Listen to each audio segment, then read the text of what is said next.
Good afternoon. तो हम लोग अब लेसन 2 में नेल्सन मंडेला का जो चैप्टर है उस चैप्टर में फर्स्ट पार्ट हम लोगों ने किया है। We have already done first part few days ago, so now we are starting from the point where we had left. तो यहाँ से हम लोगों ने ये पढ़ा था पीछे कि we have at last achieved our political emancipation. हम लोगों ने अपनी राजनीतिक आज़ादी को प्राप्त कर ली है। We place our self to liberate all our people from the continuing bondage of poverty. हम इस बात की प्रतिज्ञा लेते हैं कि हम अपने लोगों को जो सदियों से चली आ रही दास्ता और ग़ुलामी की जो जंजीरें थी, डिप्रीविएशन, अभाव जो वो लोग झेल रहे थे, सफरिंग, पीड़ा, जेंडर एंड अदर डिस्क्रिमिनेशन, और जेंडर के आधार पे या दूसरे आधार पे जो डिस्क्रिमिनेशन, भेदभाव झेल रहे थे, उन सब से हम मुक्ति दिलाएंगे।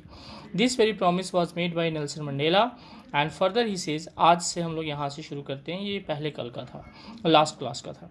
Never never and never again shall it be that this beautiful land will again experience the oppression of one by another.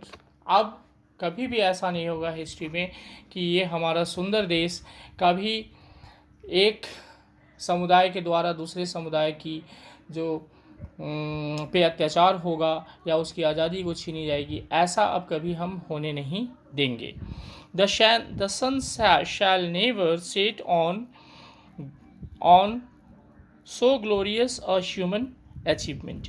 और मानव जाति ने जो बहुत बड़ा काम किया है साउथ अफ्रीका को आज़ादी दिला करके और डेमोक्रेटिक वैल्यूज़ वहाँ पे इस्टेब्लिश करके, तो आज के बाद से कभी भी इस मानव जाति की जो बहुत बड़ी उपलब्धि है, अचीवमेंट है, उस पर कभी भी उसका अस्त नहीं होगा। हमेशा युगों युगों तक लोग उसको याद करेंगे।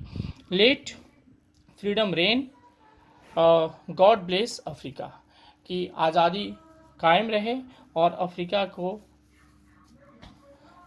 ईश्वर की जो ईश्वर का आशीर्वाद है वो अफ्रीका को प्राप्त हो।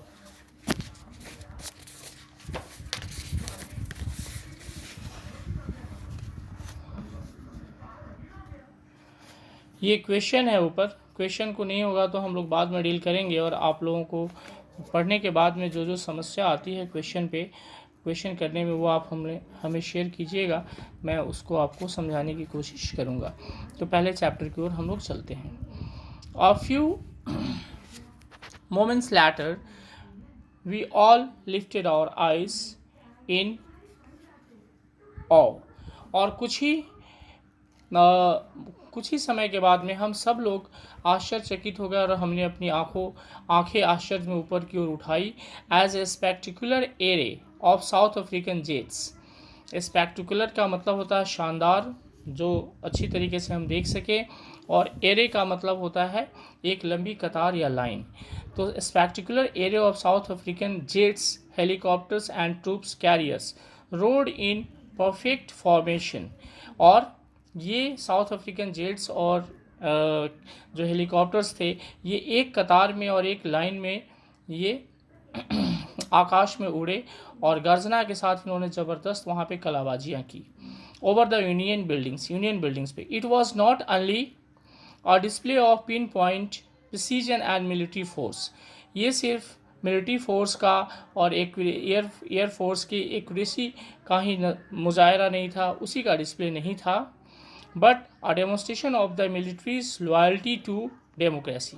बल्कि ये फॉर्मेशन ये बता रहा था एयरक्राफ्ट का कि आज से जो वहाँ की मिलिट्री है वो अब जो डेमोक्रेटिक कंट्री के हेड हैं उनके अंडर में काम करेगी और उनके प्रति वो लॉयल होगी, वफादार होगी।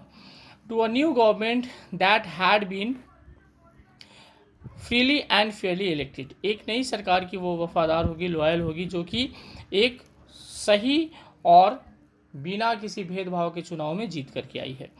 Only moments before the highest generals of South African defence force and police. कुछ ही समय पहले साउथ अफ्रीका के जो जनरल्स थे, वहाँ की सेना के जो कमांडेंट थे, वो और उसके बाद साउथ अफ्रीका की जो पुलिस थी, उन लोगों ने their chiefs bedecked with ribbons and medals, और उन चीफ्स के छाती पे बड़े बड़े शॉर्ज के मेडल्स और रिबन्स वगैरह लगे हुए थे उनके ड्रेस में। फ्रॉम डेज गोन बाई, ये उन दिनों के थे जब वहाँ पे ब्रिटिशर्स के शासन होते थे, वाइट्स के शासन होते थे। Saluted me and placed their loyalty, उन लोगों ने मुझे सैल्यूट किया और अपनी लॉयल्टी का कसम खाया कि अब वो मेरे प्रति वफादार हैं। I was not unmindful of the fact that not so many years before they would not have saluted but arrested me, मैं इस बात को भूला नहीं था, अनमाइंडफुल मतलब भूलना, मैं इस बात को भूला नहीं था कि कुछ ही साल पहले उन लोगों ने सैल्यूट तो करना दूर की बात है बल्कि मुझे अरेस्ट भी किया था, वही जनरल्स, वही पुलिस वाले।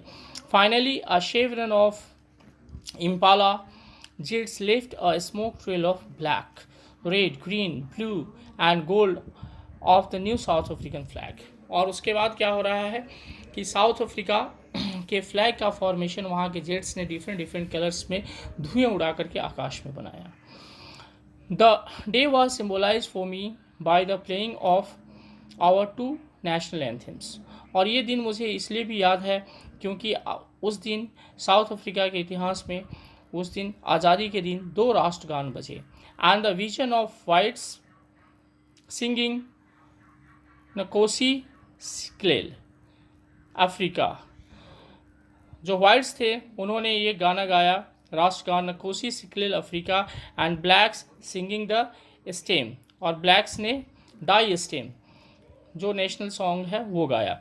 The old anthem of people of republic, ये पुराना गाना है साउथ अफ्रीकन रिपब्लिक का। Although that day neither group knew the lyrics of the anthem, they were डिस्पाइज्ड, they once डिस्पाइज्ड, हालांकि उस समय किसी भी ग्रुप को ये उस लिरिक्स का सही मीनिंग नहीं पता था, और एक को पता था तो दूसरे को नहीं पता था, और एक दूसरे के गाने को वो नफरत करते थे। डिस्पाइज मतलब नफरत करना, घृणा करना। They would soon know the words by heart, और धीरे धीरे वो इसको याद भी कर लेंगे। On the day of the inauguration वाले दिन, I was overwhelmed with a sense of history, मेरे दिल में और दिमाग में इतिहास का मेला लगा हुआ था। ऐतिहासिक बहुत सारी पीछे जो घटनाएं हुई थी वो उमड़ उमड़ के मेरे दिमाग में आ रही थी।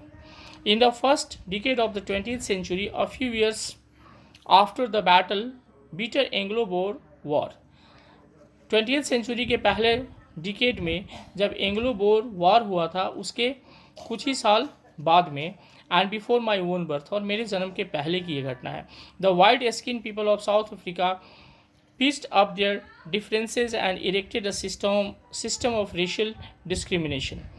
तो उस समय क्या हुआ था कि साउथ अफ्रीका के जो लोग थे उन्होंने अपनी डिफरेंस को ज़ोर से आवाज़ दी, अपनी जो मतभेद थे उसको उन्होंने बल दिया, और उन्होंने एक नया रेशियल डोमिनेशन का सिस्टम, यानी कि एक समुदाय, एक जाति का दूसरे जाति या समुदाय पे आधिपत्य होना, डोमिनेशन का मतलब अधिकार या आधिपत्य होना, ऐसी सरकार की स्थापना की against the dark skin people of their own land. और ये जो उन्होंने आधिपत्य जमाया अपने ही देश के जो ब्लैक्स लोग थे उनके ऊपर इन्होंने आधिपत्य जमाया। The structure they erected form the basis of one of the harshest most inhuman societies the world has ever known. और जो उन्होंने ये स्ट्रक्चर ढांचा खड़ा किया शासन व्यवस्था का, इस ढांचे ये जो स्ट्रक्चर था वो दुनिया का सबसे कठोर, सबसे अमानवीय और सबसे घटिया शासन व्यवस्था थी जो कि आज तक दुनिया ने कभी देखी हो। Now in the last decade of the 20th century and my own 8th decade as a man, अब 20th century के अंतिम दशक में यानी 1990 के आसपास, और मेरे 8वें दशक में, मैं 80 और 90 के बीच का हो चुका हूँ, मैं नहीं, Nelson Mandela, that system had been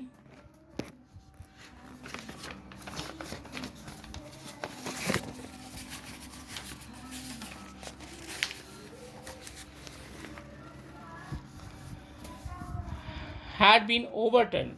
तो ये जो सिस्टम है अब ये पलट दी गई है, ओवरटर्न मतलब पलट देना, एंड फॉर एवर, हमेशा के लिए पलट दिया गया है, and replaced by one that recognize the rights and freedom of all peoples. और इसके स्थान पे वैसी शासन व्यवस्था हो गई है जो कि अब हर व्यक्ति, हर समुदाय के लोगों के अधिकारों और उसकी स्वतंत्रता की को अहमियत देती है और उसकी रक्षा करती है, regardless of colour of their skin, चाहे वो किसी भी समुदाय से आते हो, ब्लैक्स हो या वाइट हो। The day had come about through the unimaginable sacrifices of thousands of my people. ये आज का जो दिन है, ये हमारे देश के, हमारे समाज के हजारों लोग के अकल्पनीय बलिदान का नतीजा है। People whose suffering and courage can never been counted or repaid, जिनके त्याग और बलिदान को ना तो गिना जा सकता है और ना ही चुकाया जा सकता है। I felt that day as I have on so many other days, मैंने ये महसूस किया कि मैं कई अन्य दिनों की तरह ही, that I was simply the sum of all those African patriots who had gone before me. उस दिन मुझे एहसास हुआ कि मैं उन सभी अफ्रीकन का एक अंश हूँ, उन सबको मिला करके जन्मा हुआ एक व्यक्ति हूँ जो मेरे पहले साउथ अफ्रीका की आज़ादी की लड़ाई में मारे गए हैं या जिन्होंने अपना जान त्याग दिया है, उन सब का मैं एक अंश हूँ। That long and noble line ended and now began again with me. वो लंबी जो कतार थी देशभक्तों की वो समाप्त हो गई थी, लेकिन वो फिर से मेरे साथ शुरू हुई। I was pained that I was not able to thank them and that they were not able to see what their sacrifices had wrought. मुझे इस बात का दुख है, I was pained, कि मैं उनको थैंक्स नहीं कह सका उनके सेक्रीफाइसेस के लिए, उनके डिवोशन के लिए जो उन्होंने देश के प्रति दिखाया, and that they were not able to see, और इस बात का भी मुझे दुख है कि वो लोग आज जिंदा नहीं हैं कि ये देखने के लिए कि उनके त्याग और उनके सेक्रीफाइस की वजह से साउथ अफ्रीका ने आज आज़ादी पाई है और उनका त्याग और बलिदान रंग लाया है। तो this is the second part. Video लंबा ना हो इसके लिए हम इसको यहाँ पे स्टॉप करते हैं।